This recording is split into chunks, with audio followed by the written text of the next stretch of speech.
Welcome to Workplace Psychology with Dr. Martha Greidick. I'm Dr. Martha Greidick. This podcast examines a wide variety of work-related issues through the lens of industrial and organizational psychology. And while many of the topics discussed here may be seen as intended for white-collar employees and their employers, in reality, the ideas presented here are applicable across organizations and industries. Additionally, many of the topics discussed here may be applicable outside of the workplace.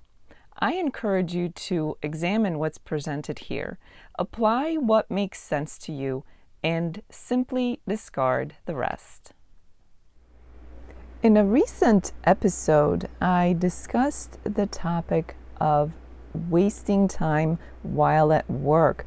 And although the episode focused mostly on what individual employees can do to minimize how much time they waste at work, the reality of it is that both employees and employers are affected by wasted time while at work.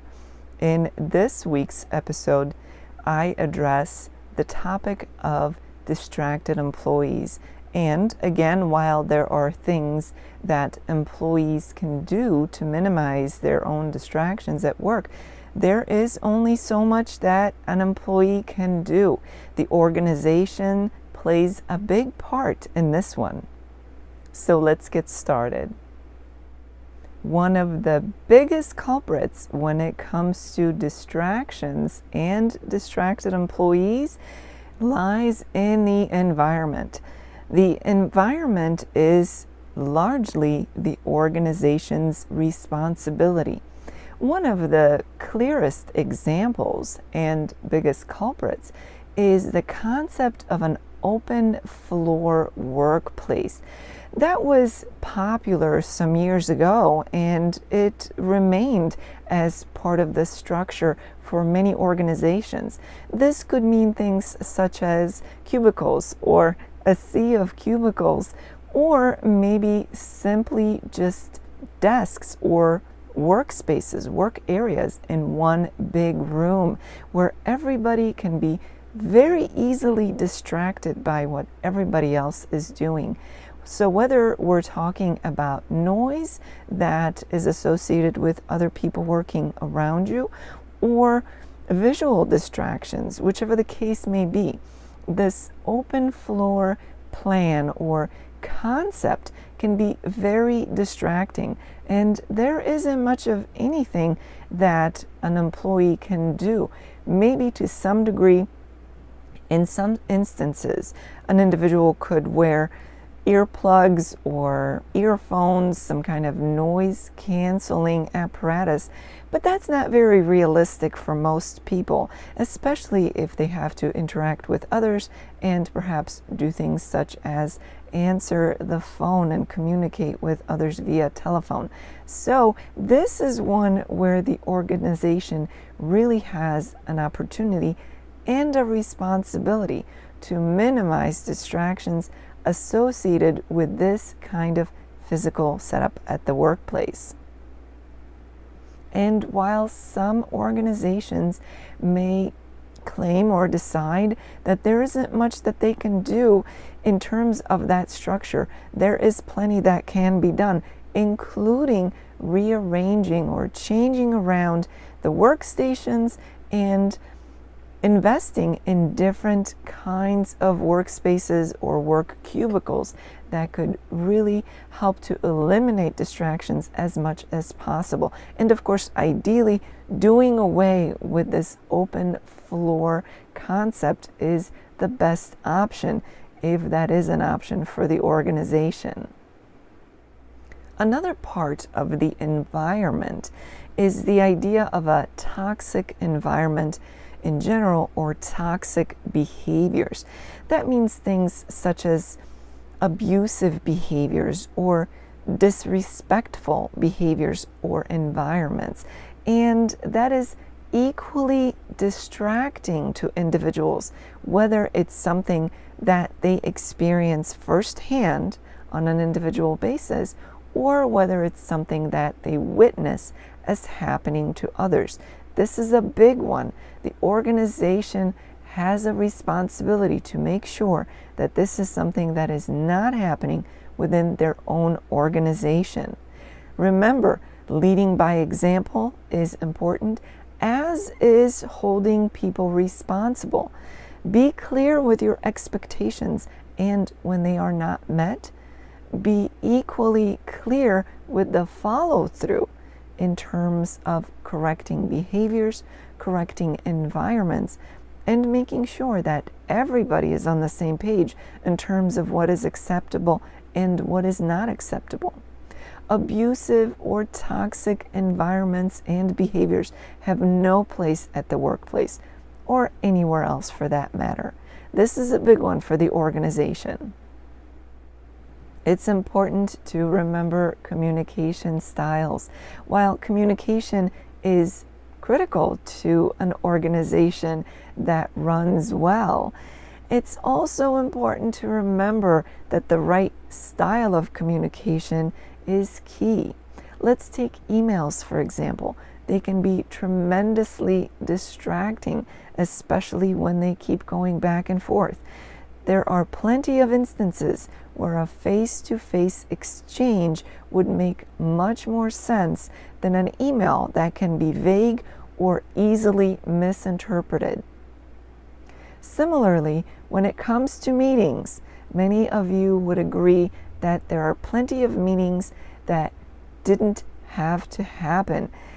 Information could have been passed along through a memo or a simple, straightforward email. So let's remember, communication and communication styles are important when it comes to distractions. Communication should be a tool, something that is helpful to the workforce, not something that is distracting. Of course, organizational culture plays a big role when it comes to distractions.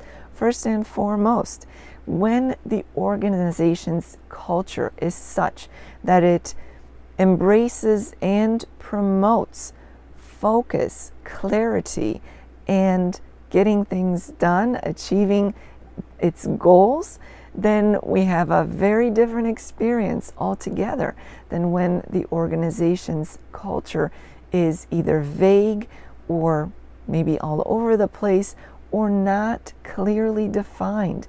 And it may seem like something that wouldn't necessarily be distracting to individuals in terms of their workplace experience, but nothing could be further from the truth. After all, at the end of the day, it all starts with the organization's culture and how that culture is set up and what that culture embraces and promotes makes a big, big difference. So the organization has the responsibility to make sure that the culture that it currently holds is the right culture. And if it is not, it is important to make sure that changes happen so that the culture is such or becomes such where focus, clarity, and minimizing distractions are an important part of that organization, its culture, and the employee experience at the workplace. After all, the organization can't expect employees to succeed if it sets them up for failure. As you can see, these are some very simple, straightforward ideas, but they're big ones in terms of their impact. And these are things that the individual employees can't necessarily change on their own. This is where the employer, the organization comes in. You cannot expect employees to not be distracted simply because of their own efforts. You have to, as the employer, provide the kind of environment and the kind of experience that will help employees to succeed in terms of minimizing how distracted they are and therefore how productive they are during their day at the workplace. So this is a clear message to employers. As simple and straightforward as the ideas here sound, they're not small, they are impactful, and you may have your work cut out for you depending on where you are as an organization in terms of the environment and the culture that you provide for your employees. As this episode comes to an end, let's review what was discussed. Distracted employees can be very costly for any organization, and as much as individual employees can do to minimize the distractions in their own workplace experience, what they can do is limited.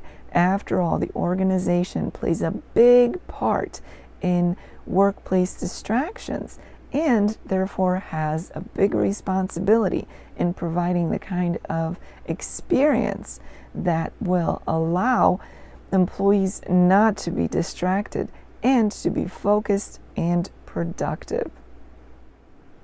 One of the biggest culprits is the environment. That could mean anything from the physical setup, from the design of the workspace, to toxic behaviors and a toxic environment. The organization is absolutely responsible for making sure those things are taken care of.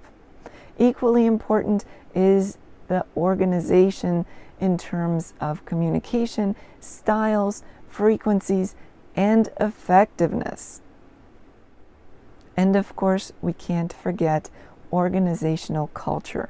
When the organization sets their employees up for success by providing the kind of culture and experience that promotes and embraces productivity over distractions, focus over distractions, then the organization can expect employees to succeed. So you have to, as an employer, set your employees up for success, not failure. As this week unfolds, I invite both employee and employer to think about distractions at the workplace. While there are things that the employee can do, the employer absolutely has to focus on how to minimize distractions for their employees and foster the kind of environment and experience that will allow for distractions to be minimized and eliminated whenever possible.